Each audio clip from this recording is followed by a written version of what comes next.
What's up, y'all? Double coverage here. You got your boy Logan, and you got your boy Jaeden. What's up? And today's video, we are going to be covering the top 10 running backs of 2025. Woo! Let's get it. My number 10 for the 2025 season is Bucky Irving from Tampa Bay. You know, he had a standout season and he ranked among the top options, you know. It just wasn't enough for me to push him past number 10. At my number 10, I have Ashton Genty, rookie season, almost broke 1,000 yards. He had 975 yards, 5 rushing touchdowns, 5 receiving touchdowns, so 10 touchdowns in total.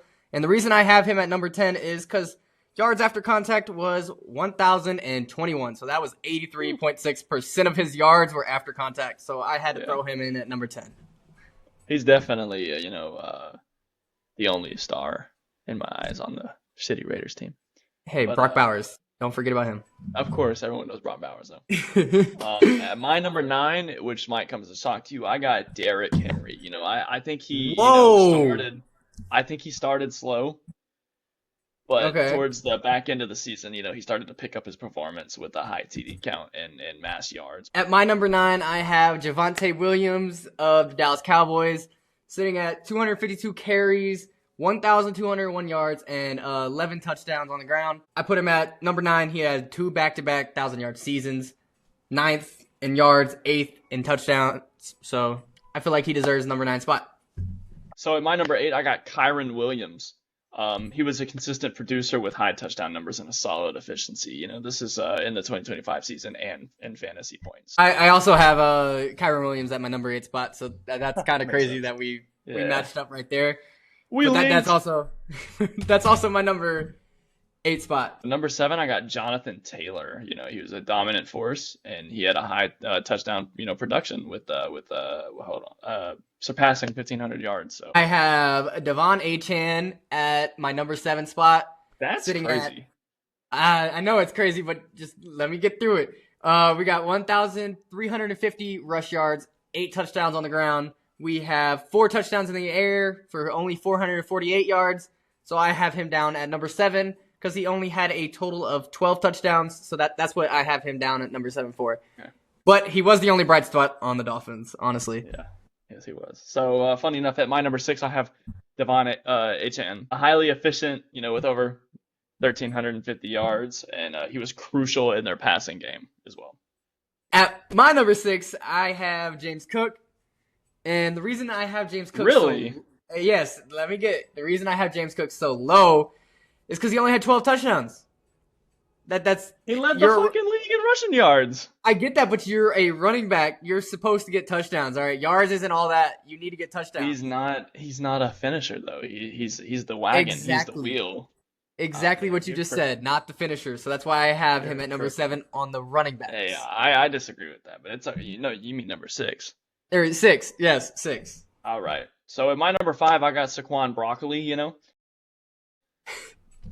Anyway, so I think he's an elite producer. He had over 1,100 yards, and he remained a top-tier fantasy running back. He did have a slightly rough start, but it's Saquon. He picked it up and got right back to work. My number 5, I have Jahmyr Gibbs. I have Jahmyr Gibbs at number 5 because he has 243 carries, 1,223 yards, and 13 touchdowns. And he has 5 catching touchdowns, so that makes him at 18 right there as a total. Mm-hmm. And he has 616 yards through the air. I mean, he's solid, but I don't think he's solid enough to beat my top 4. Wow, that's crazy. So at number 4, I got Jahmyr Gibbs, a high efficiency back with over 1,200 rushing yards and significant amount of TDs through the air and, on the ground. At my number 4, I have Bijan Robinson. And what the fuck, man? I have him at 4. He has 13. He has 7 rush touchdowns and 4 receiving touchdowns. So I can't put you that high up if you're not going to give me touchdowns. Yes, you give me yards, 820 yards through the air, 1,400 yards on the ground. But the reason I have him at 4 is he didn't give enough touchdowns. At my number 3, I got James Cook, the NFL 2025 rushing leader at 1,621 yards. And you don't really need much more. He's got the resume to back it up. He deserves that top 3 spot. He's an elite on the ground with his feet. He's elusive. That's why he's taking my number 3. Look, man, when you have 309 carries, I expect you to have 1,600 yards, okay? Yeah, man. At my number 3 spot, I have Jonathan Taylor.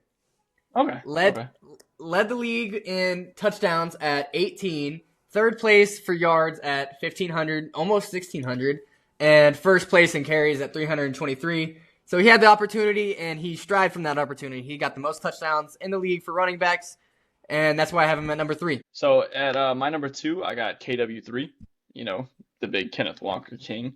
He had a league high 91.5 PFF grade. That's fantasy for all you nerds out there.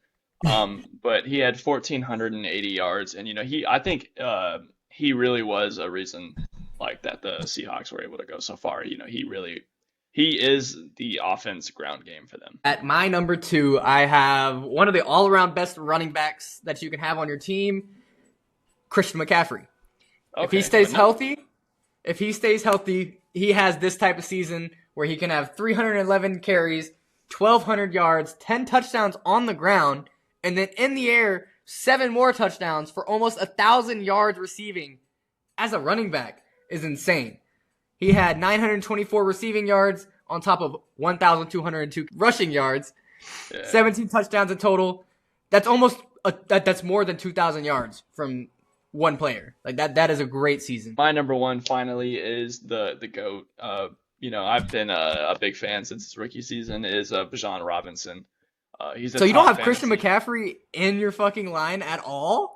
No, I don't. I know it's crazy. Honestly, I'm not a big fan of CMC. I think he gets injured too much. It's a personal preference. Okay. But he's a top fantasy option. He averaged about 20 points per game in fantasy. I know that's not the whole point of it, but he is an elite, elusive back, and he brings the speed, he brings the heart, he is the grit of Atlanta right now, outside of Drake London. And I genuinely see him only getting better with the way he's performing right now. Only being in the league for 2 seasons, he is going to be a Hall of Fame running back. I agree with that. I do, but I had to put him at 4 because you can't put him over JT, with led the league in rushing touchdowns. You can't put him over CMC, who had an all-around great season as a receiving back and a rushing back. But you also can't put him. I just did. You also can't put him over number 1, Derrick Henry, sitting at 32, putting up 1,000, almost 600 yards, which is second in the league, by the way, at 32. Second in the league for touchdowns, sitting at 16, also at 32. Third in the league for average at 5.2, and fourth for the amount of carries at 307. That's why his nickname is King Henry. He's a fucking beast. He started off slow, and yet he was still 4th, 2nd, and 3rd for all the stats in the league at 32. King Henry's great. I'm looking towards now in the future. That's why I got Bijan Robinson so high. That's why he is my number 1. And like I said, I've been a Dick Rider since his rookie season. Dick Rider!